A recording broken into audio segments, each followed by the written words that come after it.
La gente lo suele llamar imposible. Nosotros preferimos utilizar improbable. Y tampoco es improbable porque hoy es posible que podamos conversar con un presidente del gobierno. No pretendo ser un gran líder, prefiero ser un buen demócrata. Quiero tener la vocación de dirigir antes que la de mandar. Estas frases contienen un fuerte contenido democrático.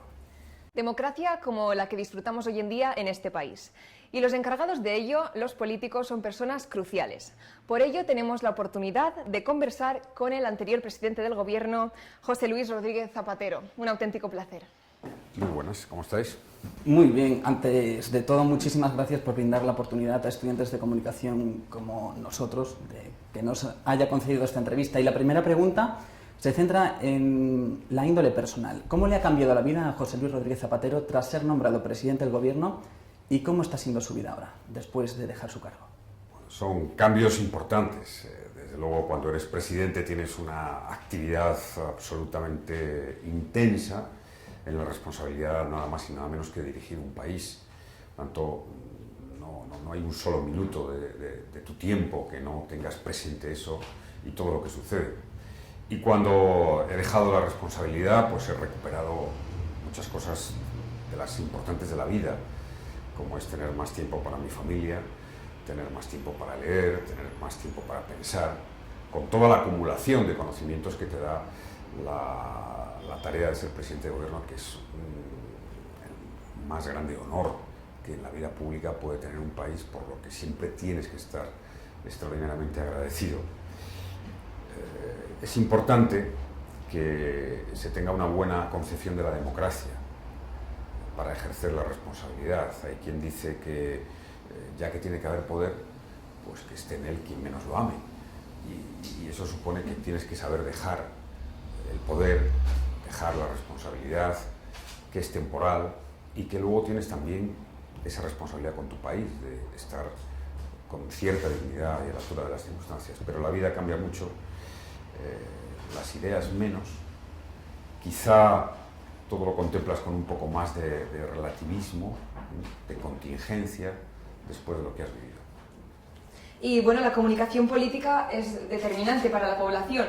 Últimamente se está viendo como un problema antes que un ejercicio de claridad y transparencia. Como por ejemplo el famoso caso de Rajoy y el plasma. ¿Tiene España esta asignatura pendiente? Pero ya tan pronto vamos a hablar de Rajoy. Sí, no, Más bien de la comunicación. Sí, durante 8 años estuve todo el día polemizando con Rajoy, entonces este tiempo que casi le he olvidado, ¿no? Aunque tengo que verle como presidente, pero no, pues alguna vez pues, ha pasado distinto, ¿no? Sí, a mí esto, en fin, yo nunca lo hice, ¿no? Y no me gusta criticar a los demás, y menos ahora, pero creo sinceramente que no es bueno ni para el dirigente que lo hace, ni por supuesto para lo que es el ejercicio del derecho a la información. Yo creo que responder en ruedas de prensa es algo absolutamente obligado en democracia, que además es una de las, en lo que es la comunicación política, a los líderes se les mide fundamentalmente en 2 escenarios, en mi opinión. Uno, las ruedas de prensa, y 2, la tribuna del Parlamento.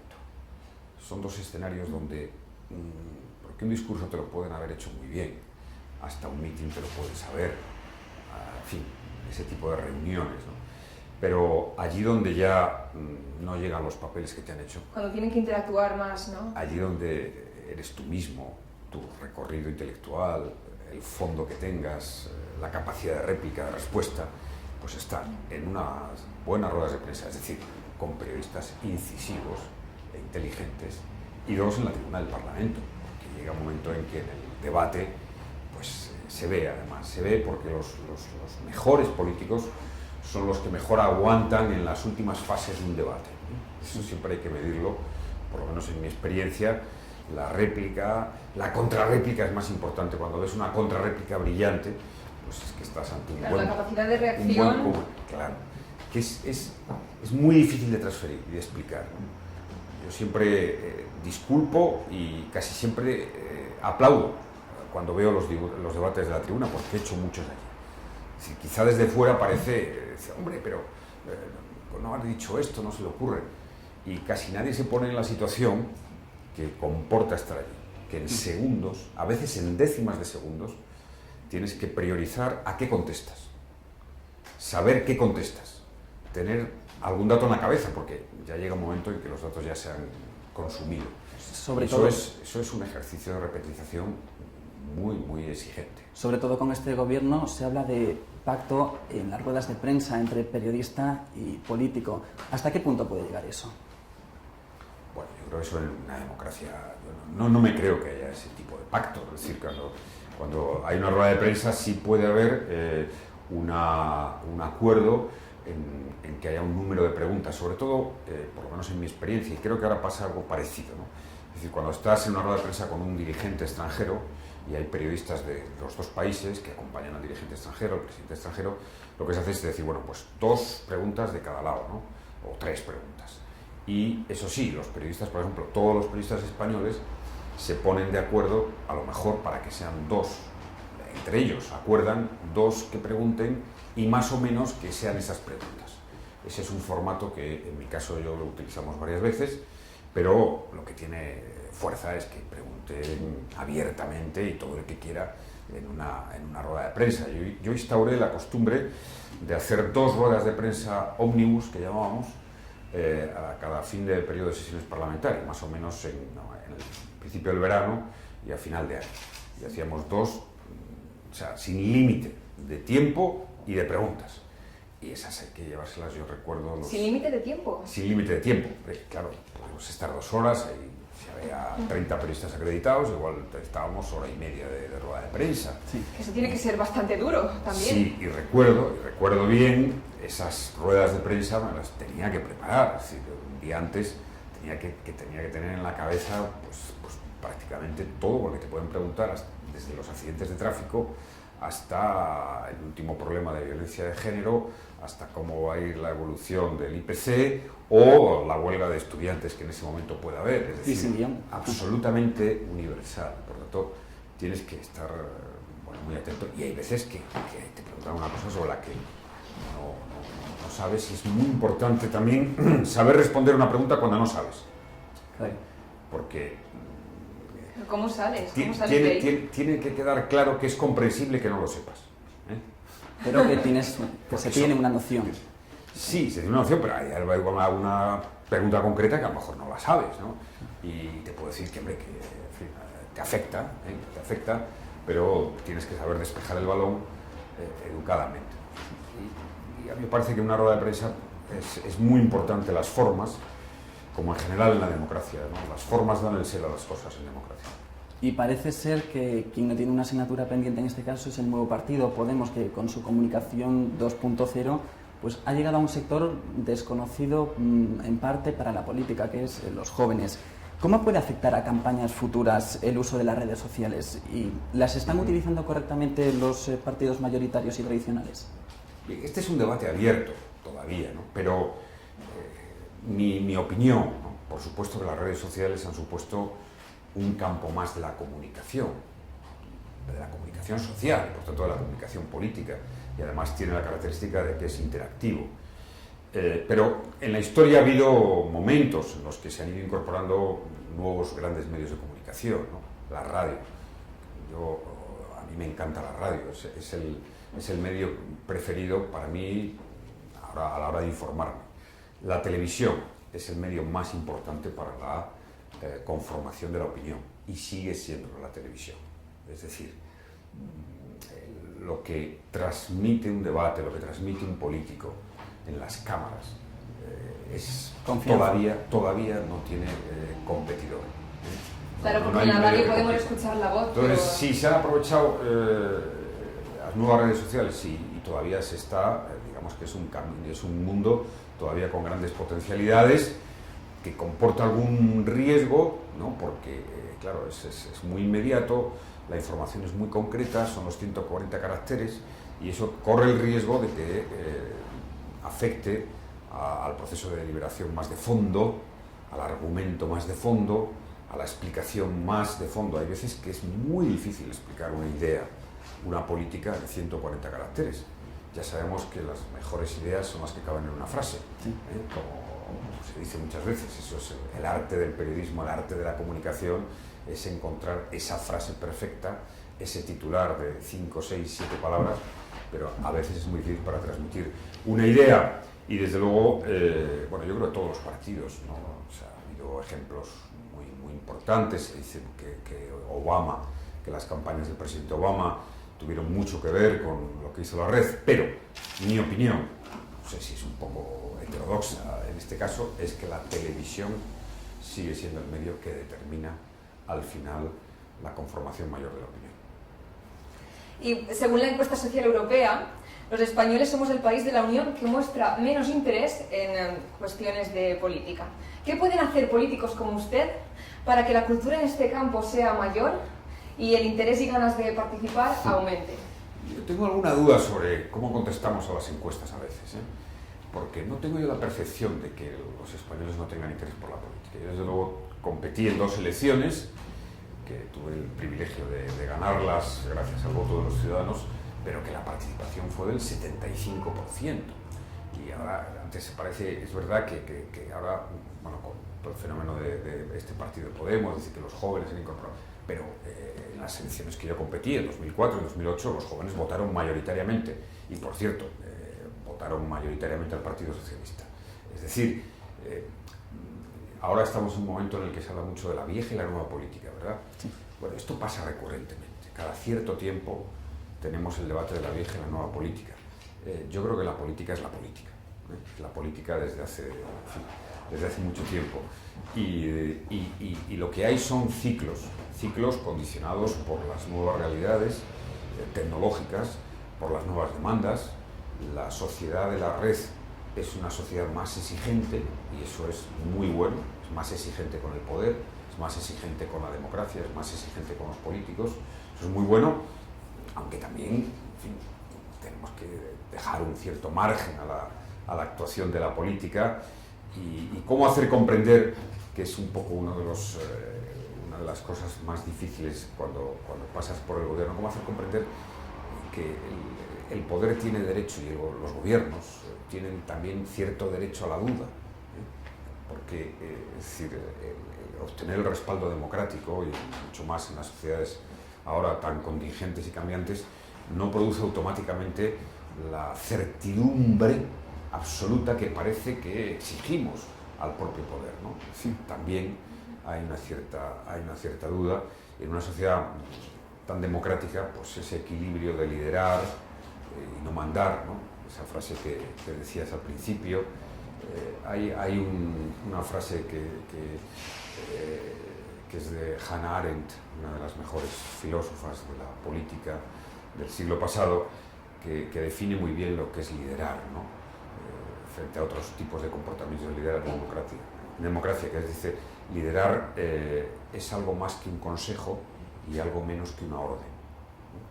Es ese camino intermedio de sugerir lo mejor, de marcar un rumbo, pero que tampoco sea un rumbo cerrado, definitivo, en el que te encuentres en posesión de la razón. No, porque eso al final es un poco falso, y un poco, por tanto, populista. Yo creo que lo más importante al final de un liderazgo político, también de la comunicación, ¿no? Es cómo sacas lo mejor de ti mismo y de los demás, de un país, de un grupo de estudiantes. Eso es lo mejor. ¿Cómo estimulas lo mejor que tenemos dentro? Lo que no sabemos si es nueva política o antigua política es la propuesta de Mas. El 9N está siendo portada en todos los medios de comunicación. El 80,76% votaba que sí a la independencia de Cataluña, con una participación cercana al 34%. ¿Cuál es su opinión al respecto? ¿Va por el buen camino Mas? ¿Cree también necesaria una reforma en la Constitución? Son muchas preguntas de un tema de calado. Es decir, tenemos un problema serio en España con Cataluña y con una parte importante de la población catalana que ha ido progresivamente perdiendo los afectos de identidad con lo que es España en su conjunto. Y no hay otra manera de lograr acercamiento que el diálogo. Y no hay otra manera de buscar soluciones que la política. Entonces yo creo que es un momento oportunísimo para reivindicar el diálogo y la política. Yo creo que faltan escenarios de encuentro, de diálogo, de debate, que es al final la esencia de una buena democracia. Sí, creo que, dada la dimensión del problema de Cataluña, tendríamos que ver en el Congreso de los Diputados más debates sobre Cataluña con los catalanes. Tendríamos que ver más reuniones de los partidos políticos catalanes y de los partidos políticos del conjunto del país. Tendríamos que ver una agenda, una ruta de diálogo. Y lo que tenemos yo creo que es demasiados mensajes unilaterales. No, estoy en desacuerdo con Artur Mas. Creo sinceramente que bueno, ha llevado una estrategia que no conduce a ninguna parte saludable para la democracia ni para Cataluña, y que tendrá inevitablemente que dar un paso atrás porque la democracia, al final, es que nadie pueda aplicar el programa máximo. Esa es la grandeza de la democracia. La democracia es un gran estabilizador de las pasiones, de las diferencias ideológicas, religiosas, culturales, ¿no? Entonces la democracia siempre cuando se escora tiene una especie de fuerza propia que no vemos, pero que al final se impone. Esa es la grandeza del modelo democrático, de reequilibrar e integrar. Y eso deberá de llegar también con el problema catalán. España necesita a Cataluña. Cataluña es de lo mejor que España tiene. Tenemos que hacérselo ver, saber, y el terreno de los afectos, cuando estamos hablando de entidades, es fundamental. Por lo tanto, más diálogo y más política, esa es mi opinión. Con este debate, ¿se podría poner sobre la mesa la idea de reformar la Constitución para igual una España federal? Sí, desde luego tiene que haber reformas. Tiene que haber reformas para buscar ese nuevo compromiso con Cataluña. Y en el llamado Estado de las Autonomías hay algunas piezas pues, que están un poco fatigadas y que se pueden mejorar. Pero ante todo, en mi opinión, por mi experiencia con Cataluña, por mi vivencia con Cataluña, la clave es que reconozcamos todos su singularidad, su identidad, lo que representa tener una lengua propia, que es una manifestación determinante, porque una lengua propia es una forma de sentir el mundo, la realidad, la vida. Y eso tenemos que verlo como algo positivo. Es decir, una gran democracia es una democracia que ama la diversidad y la protege, porque siempre enriquece otras culturas, otras lenguas, otras formas de sentir la realidad.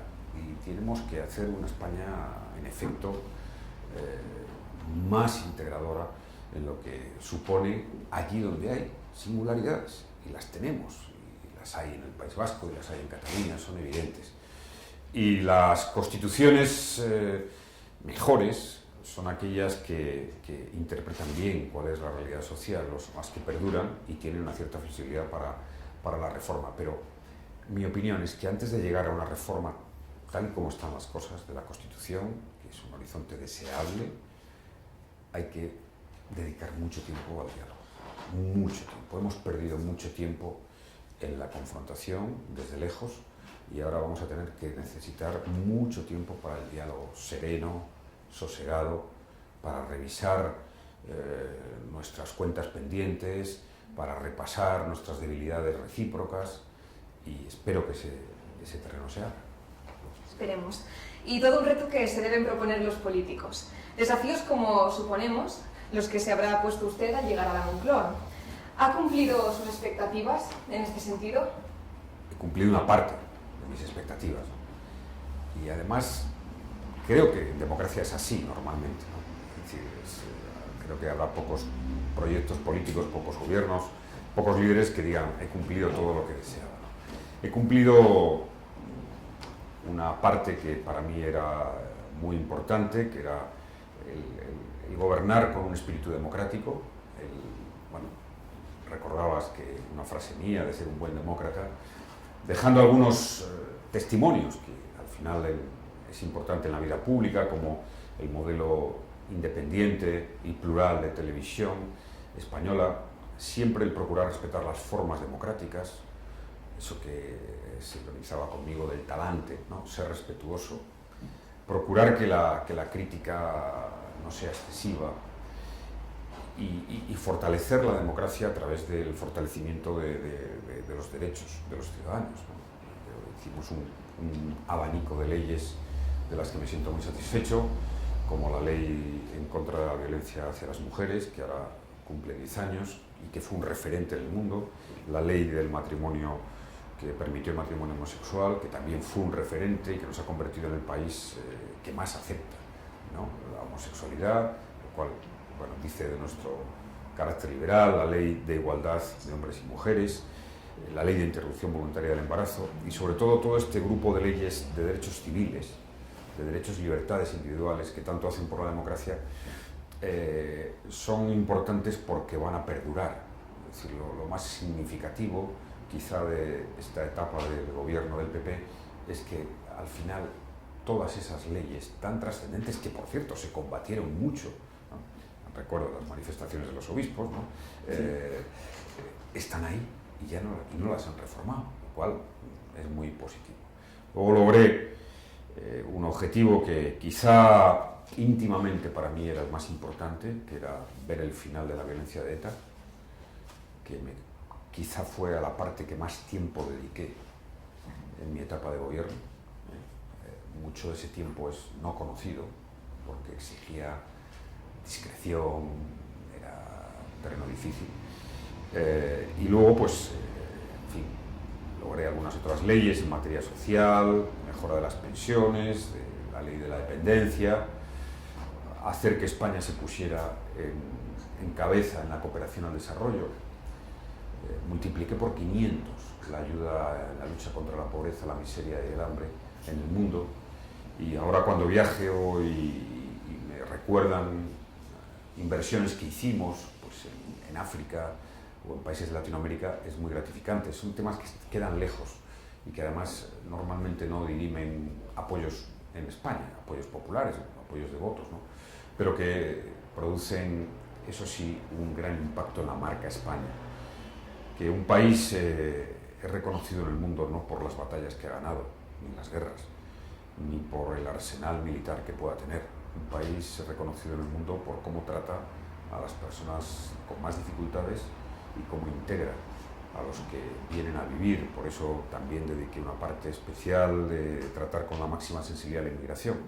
Y lógicamente los objetivos que no conseguí, porque no podría ser solo el relato de los que conseguí, pues fue el haber vencido una crisis económica que todavía sufrimos, que ha sido muy dura, con graves impactos sociales, que ha llevado a una parte de la población a la exclusión, que ha hecho que el empleo y que el trabajo sea más difícil en España. Y eso me enfrenté con ello a partir del 2008, no conseguí vencerla. Bueno, tampoco estamos todavía en 2014 y seguimos con ella. Es verdad que en buena medida depende y dependerá de lo que haga Europa, porque hoy la evolución de la economía en un país como el nuestro, integrado, abierto económicamente al mundo, depende de tres factores, y además prácticamente al 33%, ¿no?, de lo que pase y se haga en tu país, de lo que pase y se haga en Europa y de lo que pase y se haga en la economía mundial. Entonces, el margen de maniobra, digamos que está reducido casi 2/3, aproximadamente, ¿no? Bueno, pues ese es el balance y luego creo que de lo que puedes realizar, pero insisto, es decir, nada hay más digno, nada hay más apasionante que poder representar a tus ciudadanos y a un país como España. A pesar de la crisis, de la dura crisis que tenemos, los mejores países del mundo, los que han ganado las grandes batallas de verdad, las batallas de la democracia, del progreso, de la autoestima, que es tan importante para los países, son aquellos que, pasando crisis, todos han pasado grandes crisis. Hacemos el relato de las grandes potencias mundiales. Saben combatirla, ponerse de pie de nuevo y superarla, y no perder la autoestima en un país como España, que es admirado en el mundo. que es admirado por nuestra fuerza cultural, histórica, porque tenemos un idioma que une a más de 500 millones y que crece, y porque somos el país que más gente atrae, no solo de turistas, sino para tantas cosas. En fin, un país que tiene, si dice, los 10 mejores pintores de la historia. 4 son necesariamente españoles. Velázquez, Goya, Picasso, el Greco. Es decir, la mejor novela de la historia, Cervantes, ¿no? Bueno, Quijote del Cervantes. Es decir, tenemos un capital extraordinario y ahora es una de las cosas que claro, con la crisis y todo lo que pasa se olvida, pero la gente que forma en nuestras universidades y el talento que tienen es de lo mejor en todos los ámbitos. Se dice que en estos momentos la profesión con más futuro está en los matemáticos y dentro de los matemáticos la comunicación también. Sí, porque nosotros somos el letrado. Se dice que los matemáticos, y dentro de los matemáticos aquellos especialistas en logaritmos, ¿vale? Porque son los que están en todo el mundo de la red, de las finanzas, al final todo tiene una traducción en logaritmos, ¿no? Y resulta que parece ser que los mejores estudiantes y los mejores expertos en logaritmos de Europa están aquí en España. Es decir, esto a veces se destaca poco, o que somos el país, quizá estamos entre los 3, 4 primeros con las mejores infraestructuras, ¿no? Es decir, bueno, es muy importante. Yo siempre he sido optimista, eso es conocido, ¿no? Pero es muy importante que arraiguemos la confianza en nosotros mismos. Eso sí, este momento y la democracia por su propia naturaleza exige un esfuerzo mayor de solidaridad con ese porcentaje de la población que está en circunstancias más difíciles y con riesgo de exclusión. Y hablando de comunicación, ¿cómo definiría ahora el papel de Radio Televisión Española? Bueno, yo defiendo la televisión que puse en marcha. Creo que para un país los medios públicos deben ser un ejemplo de pluralismo e independencia, y ahora pues seguramente es mejorable, ¿no? El pluralismo que hay, y espero que antes o después se recupere el modelo de elección parlamentaria, de respeto a los profesionales. Es decir, creo que en mi etapa de presidente de gobierno solamente llamé en una o quizá 2 ocasiones en los 8 años al presidente de Radio Televisión, y además por una cuestión, en fin, que se puede entender más, que era por una información sobre ETA, ¿no? Solo en esa ocasión. Es decir, y siempre los ministros, algún ministro llamaba, ¿no?, sobre las informaciones que dan, pero yo siempre le decía al presidente de televisión, como si no han llamado, es decir, que ejerzan libremente los periodistas. Si eso es mejor para un gobierno, ¿no? Si un gobierno en democracia no debe temer a la crítica ni a la independencia de los periodistas, un gobierno en democracia debe temer a sus actuaciones, y además siempre es un estímulo, ¿no? Bueno, nuestra democracia todavía es joven, ¿eh? Es decir, a veces veo algún programa, se nos compara a Dinamarca, ¿no? Dinamarca lleva más de un siglo de democracia ininterrumpida. Nosotros somos un país más plural, además, en fin, una historia muy difícil en buena parte del siglo XX y del siglo XIX, y tenemos que tener esa capacidad de cuando la situación parece que está muy inquieta, que hay mucha tensión, que puede haber más desafección hacia la política, parar un poco, parar el balón un poco, pensar durante 5 minutos, poner las luces largas, la perspectiva, y seguramente veremos las cosas mejor. Es muy importante, cuando todo parece que está más complicado, pensar más, reflexionar más y leer a los clásicos de la buena teoría y de la ciencia política. Sin duda algunos aspectos más personales como estos ayudan a entender las respuestas de políticos, incluso decisiones. Pero ¿ahora le parece oportuno tratar con nosotros temas de estricta actualidad política? Bueno, vosotros los podéis tratar, yo podré responder ciertamente con esa posición que como expresidente quiero mantener. Es decir, no me corresponde a mí estar en la crítica política ni en el debate político, porque hay los líderes de los partidos, ya son los que son, de mi partido, y por tanto Hannah Arendt decía al final también otra frase fantástica que me encanta, que toda crítica en el fondo es un orgullo disimulado. Y bueno, a medida que he ido adquiriendo experiencia y he vivido lo que he vivido, pues tiendo más a la comprensión que a la crítica. Tiendo más a escuchar que a imponer mis ideas. Creo que eso es forjar también una buena democracia. Es verdad que, bueno, los latinos somos en ese sentido, ¿no?, muy vehementes, pero cada vez más procuro limitar lo que es mi juicio crítico hacia las cosas y escuchar. Pero bueno, sí. Son pequeñas pinceladas. Sí.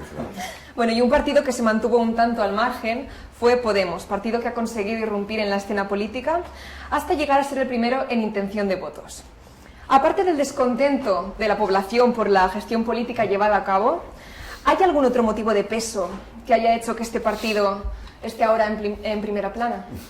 Bueno, debemos de contextualizar, porque va a llegar un momento que parece que de momento todavía no ha habido elecciones. Es decir, ha habido unas europeas donde quedaron tercera fuerza política y bueno, en fin, vamos a ver qué es lo que pasa en las elecciones que tenemos. Nos basamos en una encuesta de Metroscopia, no es por delante. Sí, bueno, yo siempre, yo cuando gané las elecciones de 2004, todas las encuestas antes decían que no iba a ganar. Yo estaba convencido de que iba a ganar las elecciones generales de 2004, convencidísimo, lo saben mis amigos, mi familia, lo notaba.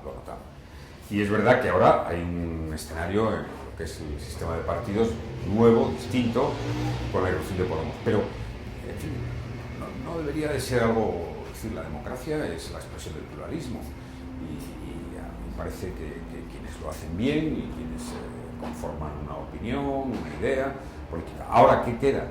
Quedan dos cosas. Queda el debate de las propuestas entre unos y otros. Yo creo que son superiores las del Partido Socialista, esa es mi opinión, todo el mundo lo va a entender. Y dos, queda, lógicamente, el tiempo. Fíjese qué es lo que más me llama la atención, lo que más me importa, ¿no?, para poner esa perspectiva a la que aludía de luces largas. El Partido Socialista Obrero Español se fundó hace más de 135 años. Somos el partido con más historia de España, segundo partido socialista de Europa después del SPD alemán. Tardamos más de 10 años en tener un concejal, casi me parece que 20 en tener un parlamentario. Fíjense cómo han cambiado las cosas, de aquella democracia de héroes, porque casi no podían ni comunicarse, ni tenían medios para comunicarse, años y años, un grupo de trabajadores que formaron el Partido Socialista, y lo que costó, ¿no?, lo que costó y todo lo que a lo largo de la historia ha quedado como testimonio.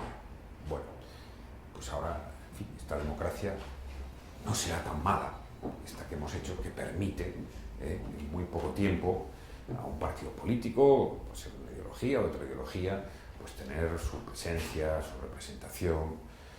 Me parece que pongamos en valor que alguien que todavía no tenía representación parlamentaria ocupaba en los medios de comunicación el mismo tiempo que los grandes partidos con representación parlamentaria. Bueno, pues me parece que es señal de una buena democracia. Y luego que los ciudadanos elijan libremente. Hay que merecer ganar. Hay que merecer ganar. Nunca se puede echar la culpa a nadie de una derrota. Y hay que merecerse. Y, bueno, sí, permitiría un último apunte, es decir, yo creo que la democracia no admite la superioridad de nadie, ¿no?, como decía la Declaración de Independencia del Estado de Pensilvania, que es una frase estupenda, y tampoco es aconsejable hacer un proyecto político dando lecciones a todo el mundo, ¿no? Yo creo que ojalá en el debate podamos, en la deliberación democrática de cara a las próximas elecciones, podamos clarificar las posiciones y hacerlo con todo respeto. Pero, digo, voy a la lectura positiva, ¿no?, como esta es una democracia real. Se decía, no es una democracia real, es una democracia... No, es una democracia real. Quien lo hace bien, quien se presenta ante los ciudadanos, quien sabe interpretar una coyuntura, ahí tiene el apoyo. Es decir, esto es lo que me parece importante de preservar, más allá de que saquen lo que sea mañana, pasado. Y justo esta irrupción de Podemos coincide con un cambio en la Secretaría General del Partido Socialista. ¿Supondrá Pedro Sánchez un cambio o se No, quedará? ya ha supuesto un cambio, evidente, ¿no? Sí, es un liderazgo nuevo, joven y con una gran determinación y energía, cosa que se ve. Y, en fin. ¿A largo plazo supondrá un cambio yo creo que, sustancial? En fin, por coherencia con lo que antes decía, llevar el maillot amarillo es dificilísimo, ¿no? Es decir, aquí, en fin, todos los días a los periodistas, a los políticos y tal, lo fácil es criticar, ¿no? Y decir, bueno, pero llevar, sé lo que digo, llevar el maillot amarillo es muy difícil, porque tienes permanentemente todos los ojos sobre ti, todos. Cualquier fallo se te multiplica por 200 y tienes todos los días que seducir, que convencer. Y ciertamente, bueno, no tiene nada que venir en el pelotón a que te pongan el maillot amarillo. A partir de ahí, todo el mundo te mira de otra manera. Y tú tienes que intentar que la gente te mire con normalidad. Tiene, yo creo que, una virtud muy importante, y es que se siente bien con la gente, que le gusta a la gente. Yo siempre he pensado que no hay un liderazgo que sea real, que tenga futuro, si no te gusta la gente, porque si a ti no te gusta la gente, tú no vas a gustar a la gente. Eso es así. Y los ciudadanos tienen rayos X. Tenemos rayos X. Cuando vemos a alguien, eso es lo que es la televisión, la clave. Cuando vemos a alguien, y le vemos unas cuantas veces, cómo se pronuncia, cómo responde, cómo mira, cómo está, cuánta convicción tiene, eso al final se nota. Se nota.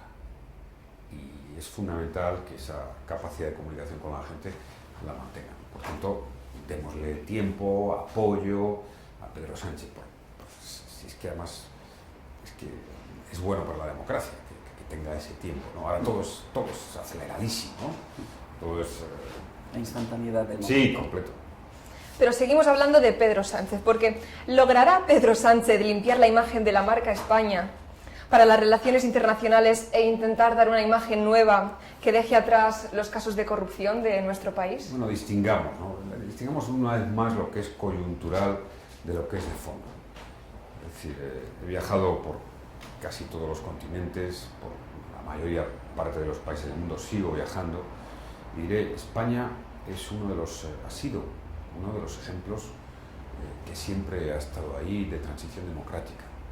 Debemos recordar que la hicimos, y eso está presente en la memoria de todos los países del mundo, la comunidad internacional, la hicimos limpia, pacífica, con reconciliación. Que España ha sido en los últimos 40 años de los 4 países que más han incrementado la renta per cápita y que ha visto un salto modernizador muy importante. Que España tiene una capacidad de relación por sus vínculos con Latinoamérica y una influencia en el mundo destacada, en el Mediterráneo también, que destaca en muchas facetas, que es un país muy atractivo. Es que en fin, tener 62 millones de turistas, como vamos a tener este año, eso ya lo quisieran para sí alemanes, británicos. España tiene prestigio, ¿no? Y como todos los países, sobre todo los países más avanzados democráticamente, son respetuosos con los problemas internos y con momentos de dificultad que se pueden tener y que se deben superar, como confiando en las instituciones y en la democracia, entre otras en la justicia, y teniendo esa confianza. Y desde luego, líderes como Pedro Sánchez, que tiene, en fin, una imagen de modernidad, de buen demócrata, contribuye a la idea. Pero nosotros todos debemos contribuir. Es importante que España tenga ese prestigio. Fíjese que acabamos de ser elegidos por el Consejo de Seguridad de Naciones Unidas en una votación democrática. Sí, lo ha hecho este gobierno, es verdad que con argumentos de la etapa de mi gobierno, ¿no? Como la Alianza de Civilizaciones y la ayuda al desarrollo, pero me alegro extraordinariamente que haya servido. Y hemos tenido el respaldo mayoritario. Y el rival no era fácil, porque Turquía es un país emergente con fuerza, con fuerza. Y hemos tenido ese respaldo. Por tanto, lo importante no es como nosotros pensemos que nos ven, Lo importante es cómo nos ven de verdad. Es como la identidad. Es decir, ser español o ser catalán, no es como nosotros nos sentimos, como creemos que somos. No, la identidad es cómo te ven los de fuera. Y que tengamos un poco más de autoestima nosotros, los españoles, ¿verdad? Bueno, pero tampoco debemos de exagerar. Quiero decir que esto pasa en casi todos los países alguna vez. O sea, nosotros pensamos, si tú vas ahora a Francia, y que es un país rico, potente, pues el país de las libertades, de la república, en fin, ¿no? Pues el país, Francia está en un debate consigo mismo muy intenso y está en un momento bastante depresivo, como buena parte de los países de Europa, que es verdad que Europa atraviesa un momento difícil, aunque tiene un gran fondo de armario, que es, aquí ha nacido la democracia, aquí nació la revolución industrial, aquí nació las grandes manifestaciones culturales, aquí ha nacido la defensa de los derechos humanos, aquí ha nacido la abolición en todos los países de la pena de muerte, aquí está la región que más ayuda al desarrollo. O sea, Europa está ahora un poco, en fin, digamos que no en su mejor momento, pero tiene unas credenciales de los últimos 50, 60 años brillantes, sobre todo ser el gran referente de la paz y de la convivencia después de tantos conflictos. Por tanto, es decir, y si uno va a qué país, ¿no? Estados Unidos, por ejemplo, la primera potencia mundial, pues se sorprendería que la gran preocupación de toda la clase media y de gran parte de la población es cómo van a conseguir tener la garantía de la salud, de la sanidad hasta sus últimos días, porque hay muy pocos países como España que tengan un sistema público de sanidad donde te garantizan que si tienes 90 años y hay que operarte de cataratas, te va a operar el sistema o te va a hacer una prótesis. En fin, esto es importante, ¿no? Es decir, tanto tenemos ahora defectos, problemas serios, pero casi todos los países, incluso los más desarrollados lo tienen, La cuestión es cómo salir, y se sale mejor si mantenemos una cierta autoestima. La autoestima facilita las reformas, los cambios y las mejoras. La negación de todo, la enmienda a la totalidad no produce nunca esas nuevas vías que sin duda alguna las vamos a vivir en política en la democracia española. Usted antes decía que lo importante no es cómo nos vemos nosotros, sino cómo nos ven desde fuera. Se está notando una leve mejoría en la economía española. ¿Nos podría decir, en líneas generales, a qué se debe? ¿Es determinante el papel de Europa en esta recuperación? Es fundamental. Es verdad que toda crisis está siendo muy larga, ¿no? Y las crisis en las economías, en los ciclos económicos están ahí. Tiene que tener un momento en el que se produzca la recuperación. Yo creo que ha contribuido fundamentalmente que el Banco Central Europeo, a partir de julio de 2012, dijo, que es como quien tiene realmente los poderes, ¿no? Quien maneja la moneda, dijo, haremos todo lo posible, haré todo lo que sea necesario para que el euro no se destruya. Eso ha sido fundamental, y luego que la economía global, la economía internacional, ha ido mejorando. Ahora tenemos un momento un poco de cierta incertidumbre. Sí, determinante Europa, determinante ante todo el Banco Central, que tiene que proveer liquidez, porque hemos tenido una crisis ante todo de liquidez, es decir, un endeudamiento alto de nuestros bancos, de nuestras empresas, que cuando llega una crisis de liquidez no te siguen financiando, entonces no puedes invertir, tienes que pagar tu deuda, y si no inviertes la economía no crece, y si la economía no crece, pues no hay empleo, y claro, la liquidez es la gran palabra, y esa solo la puede proveer, como ha hecho la Reserva Federal en cantidades ingentes, el Banco Central Europeo. Y ante todo, más allá de las medidas concretas económicas, la suerte de Europa y de la economía europea y de la economía de los países de la Unión Europea, de la economía más afectada, que son los países del sur, va a depender de la voluntad de unidad política europea, de que cada día nos sintamos más un proyecto común y no un proyecto de suma, no, como un proyecto común. Los alemanes tienen que sentirse que comparten el destino con los españoles, y los españoles con los griegos, y los italianos con los franceses. Eso que sentimos como españoles, que compartimos el destino y no nos importa, al revés, nos motiva a ser solidarios, y sufrimos si unos también, pues eso es lo que falta por cristalizar en Europa, por darle una impronta definitiva a ese liderazgo de la solidaridad. Y bueno, le vamos a proponer un juego. A continuación le daremos 10 nombres del panorama actual que tendrá que definir con un adjetivo lo más rápido posible. ¿Preparado? ¿Cómo no? Sí. Susana Díaz. Es, quizá la persona con más cualidades políticas que he conocido en los últimos 5 años. Francisco Granados. Paso. Su Majestad Felipe VI. Trabajador, serio, Obama. competente. Obama es todo sensibilidad y educación. Felipe González. Un líder político espectacular. El Papa. El Papa, atractivo. Dilma Rousseff. Dilma Rousseff, pues acaba de ganar unas elecciones y me parece sincera. Y el que están esperando todos, Rajoy. No sé. Rajoy, es que no sé. Rajoy es inescrutable. Rajoy. Es inescrutable. Es inescrutable. Debo decir que personalmente he estado muchas veces con él y tal, es un conversador amable. Políticamente, inescrutable. ¿Y qué le parece el papel de la actual reina de España? Muy bien, porque es muy difícil. Quiero decir que he estado cerca por la obligación institucional de tener la relación con la Casa Real, en fin, estar en la Casa Real y ocupar una responsabilidad de esa dimensión, en este caso ser reina, sin venir de una familia real, tiene un mérito especial. O sea que yo creo que hay que evaluarlo desde esa perspectiva, pero lo está haciendo hasta ahora muy bien. Yo creo que una de las cosas más llamativas de los últimos tiempos en la vida pública española es lo bien que está saliendo hasta ahora el relevo en la jefatura del Estado, que parecía que cuando se produjo todo se tambaleaba. Bueno, pues un poco de calma, 5 minutos, hemos esperado y la verdad, pues yo creo que la gente está bastante satisfecha con el papel de los nuevos reyes. Y a todos los estudiantes de comunicación que están cursando carreras relacionadas con la comunicación, ¿qué les diría?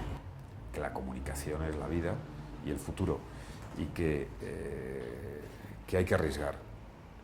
La única manera de conseguir en la vida las cosas que quieres es arriesgar. Y no hay que tener miedo a arriesgar y a no acertar o fracasar. Una de las cosas que es fundamental de nuestra cultura social, que tenemos que ir cambiando, es que se puede intentar una vez y no lograrlo. Y se puede intentar 2 veces y no lograrlo. Y lograrlo a la cuarta. Esto que es tanto de la cultura anglosajona, ¿no? Siempre pongo el ejemplo de Winston Churchill, que le eligieron ministro de Defensa porque era el almirante que perdió una batalla importantísima, ¿no? Y por tener esa experiencia le eligieron. O sea, que se intente una entrevista, un trabajo, aunque no salga bien, y otra vez, y nunca pensar que se ha fracasado, porque llega el momento. Ahora, eso sí, hay que dedicarle tiempo y sobre todo, en cualquier disciplina hoy, no tener una visión cerrada, ¿no?